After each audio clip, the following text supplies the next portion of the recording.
A desolate stretch of Interstate 40. A rusted Chevy Tahoe speeding aggressively toward the state line. Inside, an 8-year-old girl presses her trembling hand against the tinted passenger glass, folding her thumb and trapping it under her fingers. A silent scream. The universal distress signal. Who notices? Not the highway patrol. Not the passing minivans. It's seen by a lone, leather-clad rider wearing the infamous Death's Head patch of the Hells Angels. What happens next isn't a high-speed police chase.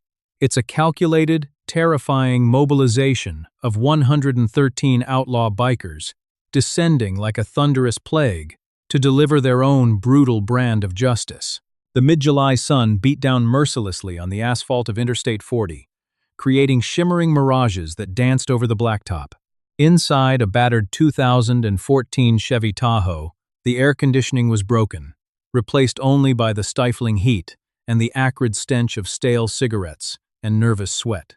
8-year-old Daisy sat rigid in the passenger seat, her small hands clutching the frayed fabric of her denim shorts. Her eyes, wide and bloodshot from hours of silent crying, darted toward the man behind the wheel.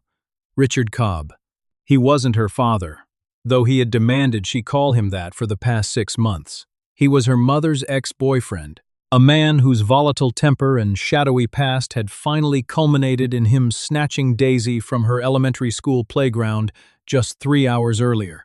Cobb's knuckles were white as he gripped the steering wheel, his jaw clenched so tight the muscles twitched beneath his unkempt beard. He was paranoid, his eyes constantly flicking to the rearview mirror. He knew Amber Alerts would be blaring on cell phones across the state by now. He knew Daisy's mother, Jessica, would be tearing the local precinct apart in hysterics. But out here, on the long, unforgiving stretch of the interstate heading toward the Nevada border, he felt a twisted sense of control. "Keep your head down," Cobb snapped, his voice a low, gravelly threat that made Daisy flinch. "You make a sound, you draw attention to us, and I swear to God, I'll make you regret it. We're going to start a new life. Just you. And me." Daisy didn't answer. She knew better than to speak when Cobb had that manic gleam in his eye, but her mind was racing. Just a month prior, her older teenage cousin, Riley, had been scrolling through TikTok and showed her a video. "Hey, Chloe," Riley had said casually, "if you're ever in trouble and can't talk, do this." Riley had held up her hand, palm out, tucked her thumb into her palm, and folded her 4 fingers over it. The signal for help. The silent plea for victims of domestic abuse and abduction. Daisy had practiced it in the mirror, thinking it was a secret spy code. She never imagined her life would depend on it.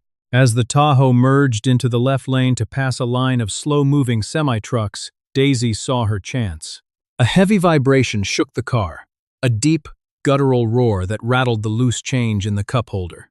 Pulling up alongside the passenger side of the Tahoe was a custom Harley-Davidson Road Glide. The rider was a mountain of a man, clad in worn denim and a heavy leather cut. A matte black helmet covered his head, and dark sunglasses obscured his eyes.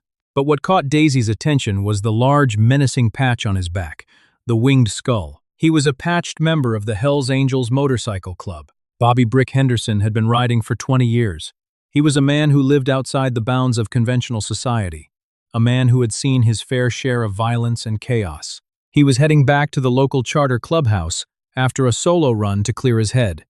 As he cruised at 75 miles per hour, his instincts, honed by decades of hyper-awareness on the road, told him something was off about the Tahoe. The driver was erratic, sweating profusely, and gripping the wheel like a weapon. But it was the little girl in the passenger seat that drew Brick's eye. She looked completely out of place next to the frantic, unwashed man driving. Brick rolled off the throttle slightly, keeping pace with the Tahoe's passenger side. He turned his head, looking straight through the slightly lowered, tinted window. Daisy saw the biker looking at her, her heart hammered against her ribs like a trapped bird. Cobb was distracted, cursing at a slow-moving Prius in front of them. Slowly, agonizingly, Daisy raised her small right hand toward the window. She pressed her palm against the glass. She tucked her thumb. She folded her fingers over it. She did it again, and again. Her eyes locked onto the dark sunglasses of the biker, projecting every ounce of terror and desperation she possessed into that single, silent gesture. Brick's breath caught in his throat. He wasn't a cop, and he sure as hell wasn't a social worker. But he had an ex-wife and a daughter he hadn't seen in 5 years. He knew exactly what that hand signal meant. He had seen a news segment playing on the TV at the clubhouse bar just weeks ago, explaining the gesture. He looked at the girl's tear-streaked face. He looked at the driver, whose erratic movements screamed guilt. The code of the outlaw biker is complex and often brutal. But there is a universal, unspoken rule that transcends club politics and criminal enterprises. You do not touch children. Brick didn't pull a gun. He didn't swerve into the car. He simply gave Daisy a single, barely perceptible nod. He dropped a gear, the Harley's engine screaming as he suddenly fell back, disappearing into the traffic behind the Tahoe. Inside the car, Daisy let her hand drop, a crushing wave of despair washing over her. The biker was gone. He had ridden away. She was alone again. But Bobby Brick Henderson wasn't running away. He was going to war. Brick slowed his Harley down to a steady 65, putting 3 cars between himself and Cobb's Chevy Tahoe. He reached up, tapped the Bluetooth communicator mounted to his helmet, and used a voice command to dial a number he knew by heart. The line rang twice before a deep, resonant voice answered over the rush of the wind. "Yeah, Brick, talk to me." It was Arthur Preacher Sterling, the president of the local Hells Angels charter. Preacher was a legend in the biker world, a Vietnam veteran who commanded absolute respect and ruled the charter with an iron fist. "Preacher, we got a massive problem on I-40 West, just past the mile 112 marker," Brick said, shouting slightly over the wind noise. "Silver Chevy Tahoe, Nevada plates. Driver's a sketchy-looking tweaker type. Passenger is a little girl, maybe 7 or 8 years old. She just flashed me the distress signal, the domestic abuse one. Hand up, thumb tucked, fingers closed." Silence hung on the line for a fleeting second. "You sure, Brick?" Preacher asked, his voice losing all its casual gruffness, dropping into a tone of absolute, chilling seriousness. "I'm dead sure, boss." Kid looks terrified. Guy driving looks like he's running from the devil himself. He's driving erratic, paranoid. "Where are the cops?" "Ain't seen a black and white for 20 miles?" Brick replied. "If I call it in to the state troopers, by the time they dispatch units and set up a net, this guy could get spooked and take an exit into the backcountry. If he realizes the cops are on him, he might do something drastic to the kid. I can't take this SUV off the road by myself without risking a wreck that kills her." "Give me the plate number," Preacher ordered. Brick recited the Nevada license plate. "Stay on him, Brick," Preacher commanded, his voice now a low rumble that promised violence. "Do not let him out of your sight. Keep your distance. Do not spook him. We are not letting some predator drag a kid through our territory. I'm making the calls." "Copy that," Brick said, clicking off the comms. Back at the Hells Angels clubhouse, a fortified compound sitting on 5 acres of industrial land on the outskirts of the city, Sunday afternoon was in full swing. Dozens of bikes were lined up perfectly in the gravel lot. Inside, music blared from the jukebox, pool balls clacked, and men in leather cuts drank beers and traded stories. Preacher stood up from the heavy oak table in the back room, slamming his fist down on the wood with a crack like a gunshot. The entire clubhouse went dead silent. The music was killed instantly by the bartender. "Listen up," Preacher roared, stepping out into the main bar area. The men turned, recognizing the shift in their president's demeanor. This wasn't club business. This was something else. "Brick's on I-40 West," Preacher announced, his eyes scanning the room, meeting the gaze of his brothers. "He's tailing a silver Tahoe. Driver has a little girl hostage." She threw the hand signal for help. "Brick's sitting on him right now." A collective, dark murmur rolled through the room. Outlaw bikers operate on a strict hierarchy of respect and retaliation, but their hatred for child abusers and kidnappers is legendary and absolute. To the men in that room, the law was an obstacle, a nuisance. But protecting a child was a brutal moral imperative. "The cops ain't on it yet," Preacher continued, his voice echoing in the silent room. "If they get involved now, it turns into a high-speed chase, and the kid gets caught in the crossfire or wrapped around a telephone pole. We do this our way. We box him in. We force him off the road. We get the girl." Preacher looked at his sergeant-at-arms, a massive, heavily tattooed man named Jackson Grizz Ford. "Grizz, sound the alarm. Call the nomads. Call the prospects. Call anyone who is sober and has a key in their ignition. I want every man on two wheels right now." Within 3 minutes, the compound erupted into a deafening symphony of V-twin engines. It was a mechanical thunder that shook the dust from the rafters. 112 Hell's Angels, clad in their cuts, strapped with heavy chains, hunting knives, and the sheer intimidating force of their brotherhood, rolled out of the heavy iron gates. Led by Preacher and Grizz, the massive convoy merged onto the highway, moving like a single, terrifying organism.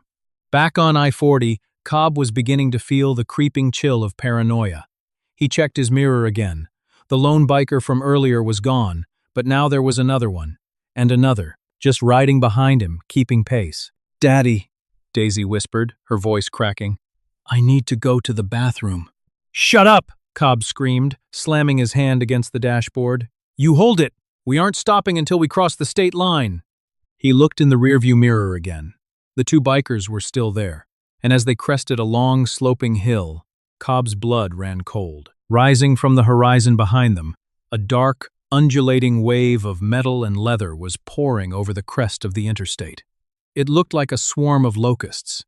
Dozens, then 50, then over 100 motorcycles, riding in a tight, disciplined formation, dominating all 3 lanes of the highway. The Hells Angels had arrived. The sheer volume of the noise was apocalyptic. 113 high-displacement motorcycle engines roaring in unison created a frequency that rattled the windows of the Tahoe and vibrated deep within Richard Cobb's chest. Panic, raw and unfiltered, seized him.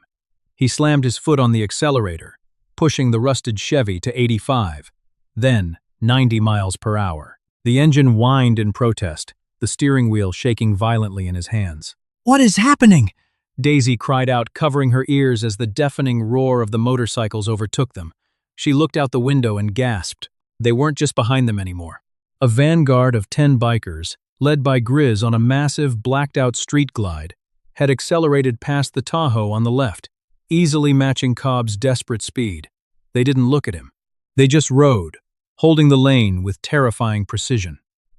Another 10 bikers pulled up on the right side, riding the shoulder and the right lane, boxing the Tahoe in from the sides. Preacher, riding a custom chopper with extended forks, pulled up directly behind the Tahoe, flanked by Brick and a dozen other fully patched members. Cobb was trapped in a rolling cage of steel, leather, and fury. He honked the horn wildly, swerving a few inches to the left to try and scare the bikers away. Grizz didn't even flinch. He just matched the swerve, bringing his heavy bike inches from the Tahoe's driver's side door, his steel-toed boot hovering dangerously close to Cobb's door panel. The message was clear: hit me, and we all go down. And if we survive, you won't. "Get away from me!" Cobb screamed at the windshield, his eyes wide with a feral terror. He reached under his seat, his fingers brushing the cold metal of a snub-nosed .38 revolver. But he knew, even in his manic state, that firing a gun at over 100 Hells Angels was an immediate death sentence. "Please," Daisy sobbed, burying her face in her hands. Brick pulled up alongside the passenger window again. He matched the speed of the Tahoe perfectly. He looked at Daisy, who peeked through her fingers. Brick slowly raised his left hand off the clutch. He gave her a slow, deliberate thumbs up. Daisy's breath hitched. It was him, the man she signaled. She wasn't alone. These terrifying, loud men were here for her.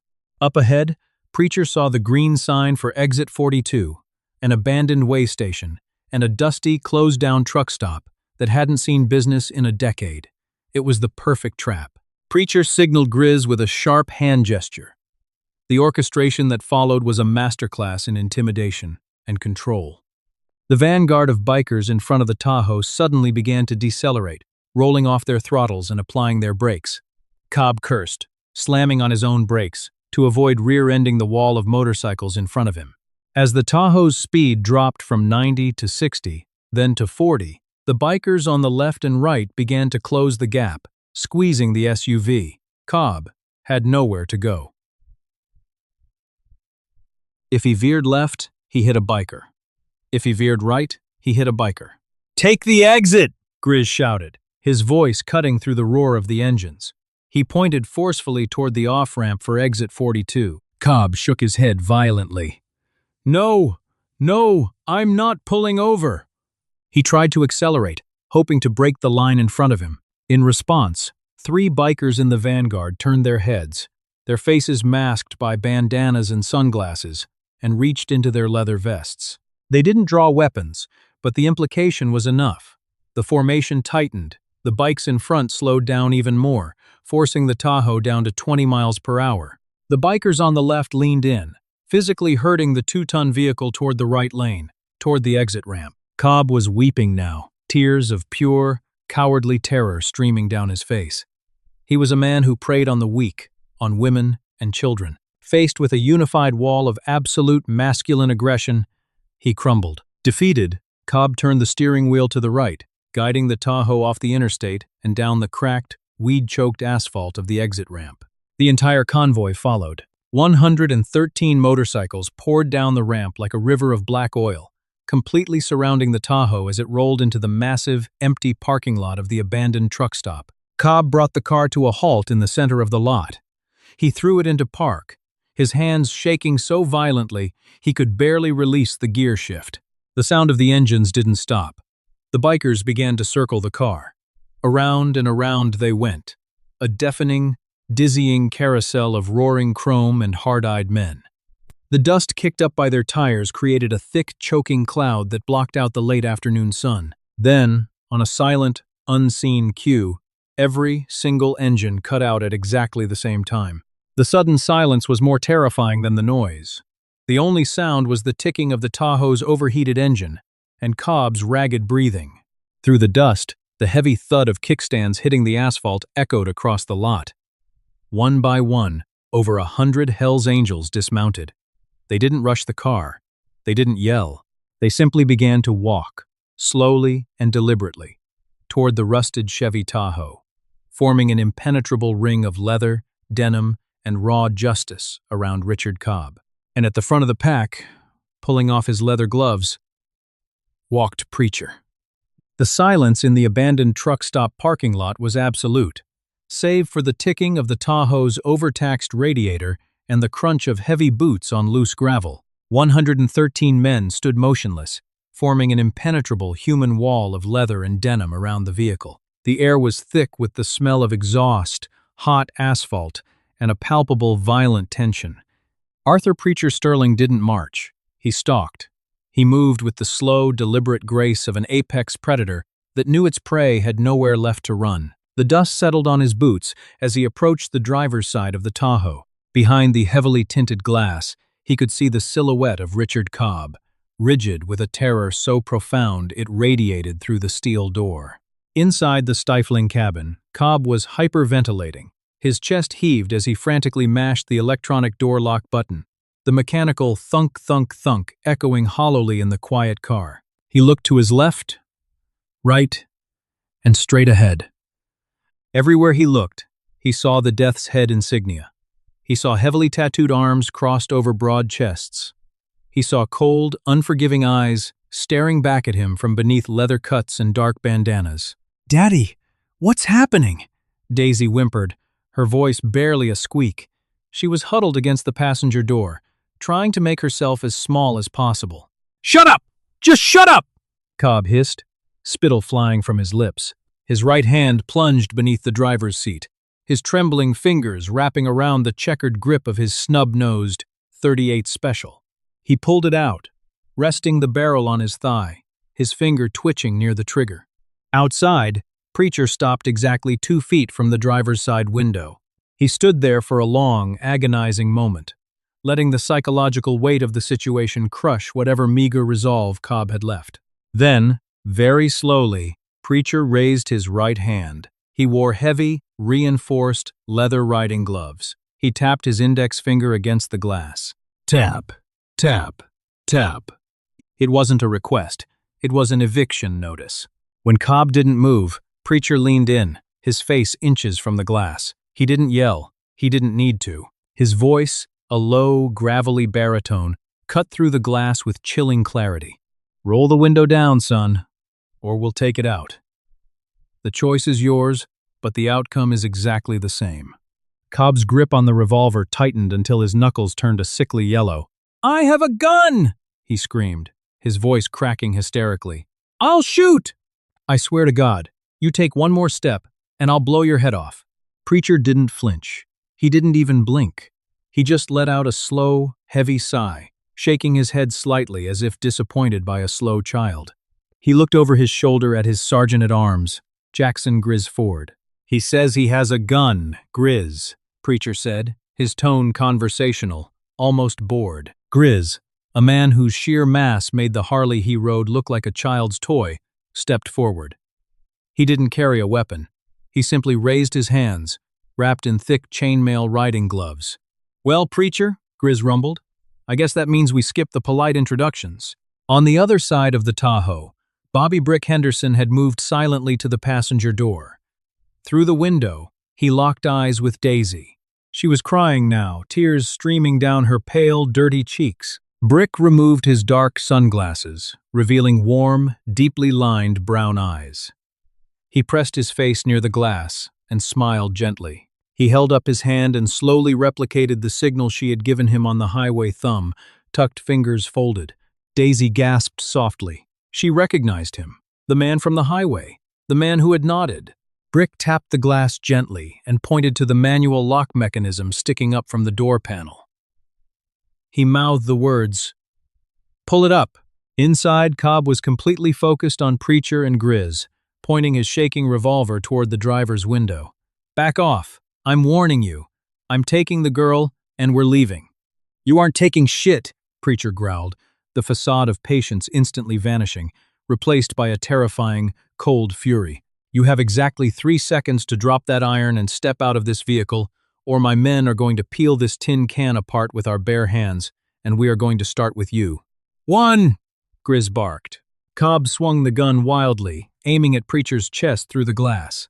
"Tfu!" Daisy, watching the distraction, reached a trembling hand toward the passenger door lock.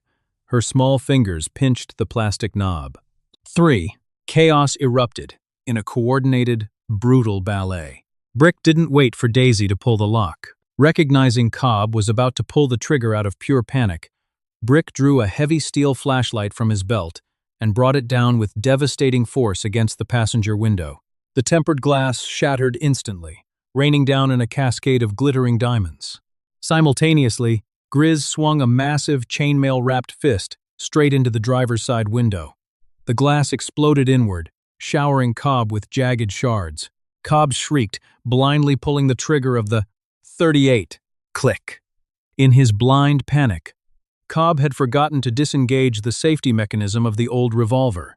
It was a fatal mistake. Before Cobb could correct it, Grizz's massive arm reached through the shattered driver's window. His hand clamped around Cobb's throat like a steel vise. With a guttural roar, Grizz physically dragged Richard Cobb, a grown man weighing 180 pounds, out through the broken window, tearing his shirt and scraping his skin against the jagged edges of the doorframe. The gun clattered uselessly to the floorboards. On the passenger side, Brick was already moving. As the glass shattered, he reached in, sweeping the remaining shards from the windowsill with his leather sleeve. "Come here, sweetheart," Brick yelled over the sudden commotion. Daisy didn't hesitate. She scrambled over the center console, ignoring the screams of her captor. Brick wrapped his large, heavily tattooed arms around her tiny frame and pulled her through the window. As soon as she was clear of the vehicle, Brick turned his back to the Tahoe, shielding her body with his own. He wrapped his heavy leather cut around her shoulders, engulfing her in the smell of old leather, motor oil, and tobacco. "I got you," Brick whispered fiercely, burying her face in his chest so she wouldn't see what was happening behind them. "You're safe now. I got you. Nobody is ever going to hurt you again." Daisy buried her face into the rough denim of Brick's shirt, her small fists clenching the fabric as she finally let out a loud, wailing sob of relief. The terrifying ordeal of the last 4 hours was over. The bikers, the men her mother had always warned her to stay away from, had just become her guardian angels. Behind Brick, the parking lot had transformed into a theater of swift, uncompromising outlaw justice. Grizz threw Cobb onto the cracked asphalt. Cobb scrambled backward like a crab, bleeding from his cheek and screaming for mercy. But there was no mercy to be found in the ring of 113 Hell's Angels. They didn't beat him that would invite the kind of police scrutiny that could complicate the girl's rescue. They did something much worse. They simply stood over him. A dozen massive men formed a tight circle around the whimpering kidnapper. They stared down at him with eyes devoid of any human empathy. Preacher stepped into the circle, his shadow falling over Cobb's trembling form. Preacher reached down, grabbed Cobb by the scruff of his torn shirt, and hauled him to his knees. Preacher leaned in, his voice a razor-sharp whisper that carried over the wind. "You listen to me, you piece of filth," Preacher said. "The only reason you are breathing right now is because we don't want that little girl's rescue to be tainted by your blood. But mark my words, we know your face. We have your license plate. We know exactly what you are. When you go to prison, and you will go to prison, I have brothers inside who are going to welcome you with open arms. You are a dead man walking." Cobb sobbed, a pathetic, broken sound, and curled into a fetal position on the hot asphalt. Preacher stood up in disgust, wiping his hands on his jeans. He looked over at Brick, who was kneeling in the dust, gently rocking the crying 8-year-old girl. Preacher's hard eyes softened for a fraction of a second. "Grizz," Preacher commanded, "zip-tie this trash to the steering wheel. The cops are going to want him gift-wrapped." It took another 15 minutes for the wail of sirens to pierce the desolate silence of the Nevada border backcountry. The local authorities had finally triangulated the Tahoe's erratic cell phone pings, but they were entirely unprepared for the scene they were about to drive into. A convoy of 6 state trooper cruisers and 2 local sheriff's SUVs came screaming down the Exit 42 off-ramp, their lights flashing violently against the fading afternoon sun. As they crested the ramp, the lead cruiser slammed on its brakes, fishtailing slightly in the dust. Sheriff Thomas Brody, a 20-year veteran of the force, gripped his steering wheel in stunned disbelief. The massive, abandoned truck stop lot was completely occupied by an organized, disciplined formation of motorcycles. It looked like a military encampment. The bikers stood in a wide, protective perimeter. In the center of the lot, the silver Chevy Tahoe sat with its front windows blown out. Richard Cobb was zip-tied to the steering wheel, his face pressed against the horn, which was disconnected.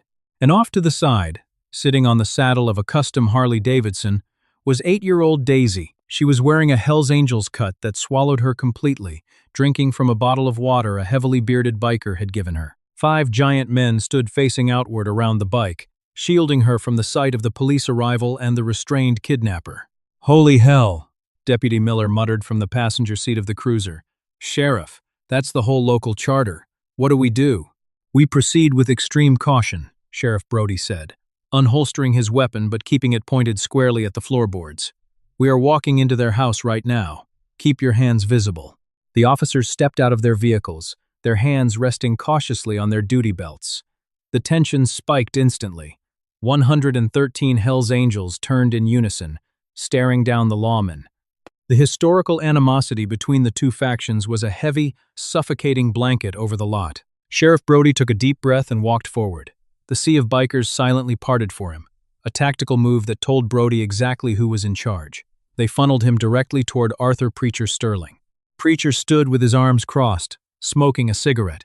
He looked completely unbothered by the flashing red and blue lights. "Sterling," Sheriff Brody said, stopping a respectful distance away. He recognized the club president from years of tense encounters and surveillance photos. "Sheriff," Preacher replied, blowing a stream of gray smoke into the air. "Dispatch put out an Amber Alert 3 hours ago," Brody said, his eyes flicking toward the Tahoe. "Looks like you found our guy." "He found us," Preacher corrected smoothly. "My brother Brick was out for a ride." "The little girl in that tin can threw the domestic abuse hand signal at him. She was smart. Smarter than the piece of garbage driving her.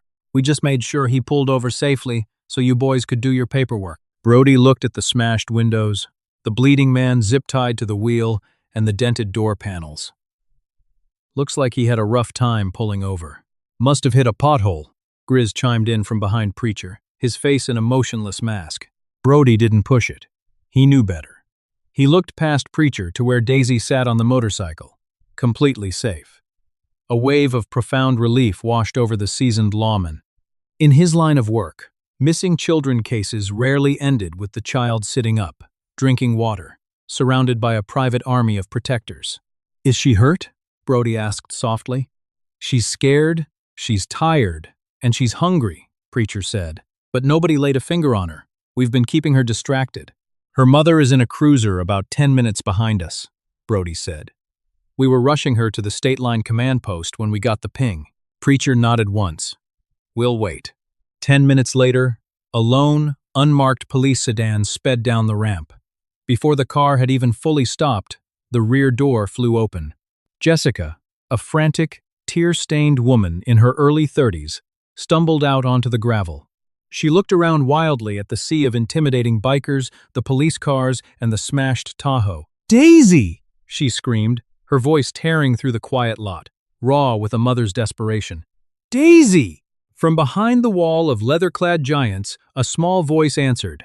"Mommy?" The bikers immediately stepped aside. Brick gently lifted Daisy off the motorcycle and set her on the ground. Jessica collapsed to her knees in the dirt. Daisy sprinted across the gravel, the massive leather cut dragging behind her like a superhero cape, and threw herself into her mother's arms. The sound of their reunited sobbing was enough to break the hardest of hearts. Even Grizz, a man who had seen the darkest corners of the criminal underworld, had to look away, subtly wiping a speck of dust from his eye. Jessica rocked her daughter back and forth, kissing her hair, her face, her hands. "I thought I lost you," she wept. "I thought he took you forever." "I did the signal, Mommy," Daisy cried into her mother's shoulder. "Riley showed me on the phone. I did the signal, and the loud man saw me." Jessica looked up, her mascara running down her face in dark rivers. She looked at the police officers standing by the Tahoe, and then she looked at the silent army of Hell's Angels surrounding them. She locked eyes with Brick, who was standing quietly by his Harley. Slowly, Jessica stood up, holding Daisy tightly against her hip. She walked over to Brick. The police officers tensed, unsure of what was about to happen. Jessica didn't care about the Death's head patch. She didn't care about the club's reputation. She looked up at the towering bearded biker and saw only the man who had saved her entire world. "Thank you," Jessica choked out, her voice trembling with the weight of 1,000 unspoken emotions. "Thank you for not looking away. Thank you for bringing my baby back to me." Brick looked down at the mother and daughter. He reached out with a heavy, calloused hand and gently ruffled Daisy's hair. "You raise a smart kid, ma'am," Brick said softly. She saved herself. She was brave enough to ask for help. "We just answered the call." Brick knelt down so he was eye level with Daisy. He reached into his vest pocket and pulled out a small, heavy silver coin, a challenge coin, bearing the club's insignia on one side and a guardian angel on the other. He pressed it into Daisy's small hand and folded her fingers over it. "You keep that, kiddo," Brick whispered. "If you ever get scared in the dark, you look at that coin and remember. You have 113 big brothers out there who won't ever let the monsters get you. Understood?" Daisy sniffled, looking at the shiny coin, then back at Brick. She nodded, throwing her free arm around his thick neck for a brief, tight hug. "Thank you, Brick." Preacher watched the exchange, then turned to Sheriff Brody. "You got it from here, Sheriff?" Brody nodded. "We got it, Sterling. And, unofficially, good work out here." Preacher didn't smile. He just gave a curt nod. He raised his right hand high into the air and spun his index finger in a tight circle. "Mount up." The command rippled through the ranks. In perfect synchronization, 113 men swung their legs over their motorcycles. The ignition switches were flicked, and a deafening, thunderous roar shattered the peace of the desert evening as the engines roared back to life. Jessica and Daisy covered their ears, but they watched in awe. The Hells Angels didn't stick around for press conferences. They didn't want medals from the mayor. They were outlaws, living on the fringes of society, operating by a code that the civilized world rarely understood. But on this day, their code had been the only thing standing between a little girl and a tragedy. With Preacher and Brick at the front of the pack, the massive convoy of motorcycles rolled out of the abandoned truck stop. They kicked up a massive cloud of dust as they merged back onto Interstate 40, shifting through the gears, their taillights fading into the orange glow of the setting sun. disappearing back into the shadows from whence they came. The story of Daisy's rescue is a chilling yet profoundly inspiring testament to the power of awareness and the unexpected places heroes can hide. That simple hand gesture, thumb tucked, fingers folded, designed to be a silent cry for help, bridged the gap between a terrified 8-year-old girl and a hardened outlaw biker riding at 75 miles per hour. It proves that education and situational awareness can truly save lives. It also reminds us that humanity and a fierce protective instinct can exist beneath the most intimidating exteriors. The Hells Angels may operate outside the law, but on that blistering July afternoon on Interstate 40, they became the ultimate shield for a child in desperate need. If this incredible story of survival, quick thinking, and unlikely heroes gave you chills, please hit that like button. Share this video with your friends to spread awareness about the universal distress signal, and subscribe to our channel for more unbelievable real-life stories. You never know whose life you might save just by sharing. Hi, my name is Dominant Flame Escrow, the owner and manager of Dominant Flame Escrow. After watching the video, 8-year-old girl made a rescue signal to a biker. What 113 Hells Angels did next shocked everyone. I'd really like to know what you think. How did this story make you feel? For me, the strongest feeling was concern turning into hope. Stories like this remind us how important it can be to notice when someone may need help, and how a single moment of awareness can lead to meaningful action.